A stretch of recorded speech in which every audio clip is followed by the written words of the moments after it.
Hey everyone, I'm Dean Obidala, and welcome to tonight's Dean Obidala Show on Sirius XM Channel 127, Wednesday, October 27th. And what we're seeing in Texas, and it should be getting more press, frankly, because it's about to be signed by Governor Abbott, the GOP governor, into essentially their law, is that the GOP in Texas are literally creating an apartheid state. Yes, an apartheid state. And I choose that word carefully because it is an apartheid. It is the minority controlling the majority of the state. And it's political apartheid, but it's also at this point, arguably a racial apartheid. But it definitely is a political apartheid that's not over the top at all. Let me explain what's going on. In Texas, the legislature just recently passed a new redistricting map for both congressional and state elections. And they are afraid. The Texas Republicans are scared. They are scared to death that people who don't look like them, who don't share the same race as them, are going to rule them. And that's exactly what's happening. The new census came out in Texas. It showed the state grew in population, which is good for the state of Texas. 95% of the growth, though, was people of color. And now the new numbers show us that the white Texans come out to 39% of the state. Black, Hispanic, and Asian Americans come out to 57, 58% of the state. It is now Hispanic and white Texans are just almost identical in numbers. In fact, Hispanics will eclipse them within the next year. Black Texans, 11.8% or 12%.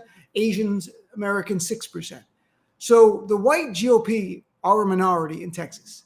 You would think the new redistricting map would reflect that. But you know the GOP. And what they're doing in Texas is giving us a master class on white supremacy and the preservation of it. And they can, it's the same thing with their election law they just passed last month. None of this is about Trump's big lie. Forget the lie. People are, oh my God, look, today he wrote something in the Wall Street Journal. It's not about the lie. It's not the big lie. It's the big loss. The GOP is scared. They're petrified that people who are darker than them are going to rule this country. And we are. Regardless of how I look, I identify as a minority. That's where it's heading. There will still be white people in elected office. But in states like Texas, in states where there's now going to be a majority minority, the elected officials should reflect that. That's a normal dynamic growth of this nation. The GOP won't allow that to happen. They're petrified. And look what they see the numbers. As demographic changes happen in Texas, the GOP's margin for victory has gotten smaller on the state level. In 2012, Mitt Romney wins the state by 16 points. 2016, Donald Trump wins by 9 points. 2020, what happens? Donald Trump only wins by 5 points. This is Donald Trump, who should be beloved in Texas. At least that's what you hear from the right. Demographic change is happening. And you've got people moving from other states who are white and different colors. You've got people of color who are moving to the state, immigrating to the state. And you've got birth rates that are different. That's the reality. America changes all the time, and we're seeing it in Texas. So what does this new map look like? In this new Republican map they created, both on the state and congressional level, they've literally, despite the fact that Hispanic population now equals the white population, and the fact that when you add up the communities of color, they eclipse the white population there, they've actually gotten rid of one district that was black. There was only one that was black majority. They eliminated that. And out of the 9 that were Latino majority, they eliminated 1. And the way they did it is just unbelievable. You have to see the maps. There was one area they did in central Texas, Bell County, where it was trending blue because it was a growing black and Hispanic community. What they did is literally, the Republicans carved a hole in the middle of the map to segregate the black and Hispanic communities and break them up and draw a line to it so that a white Republican could win this district and hang on to it. There's other examples in the suburbs of Texas, of Dallas, which has really been trending, the Fort Worth area, really trending to blue. The way the GOP has done it is they, surgical precision, have now segregated the black community, the Hispanic community, and the Asian community, which is, while small, it's getting more politically active and more influential. So they even view the Asian American community as a threat to white power. And I think the most egregious of all is that Texas got 2 new congressional seats after the census because their population grew. 95% of that population growth was black and Hispanic people. It was people of color, primarily black and Hispanic, but people of color. So these 2 new seats, did the Republicans let them line up with the communities who actually brought the growth to the states? No. Did they give them 1 seat? No. What they did, despite the fact that 95% of the growth of the state, and the reason they got 2 new seats is because of people of color, they carved them out with surgical precision that both congressional districts are white majority, which in a state that's 39% white is really hard to do. That takes a lot of work.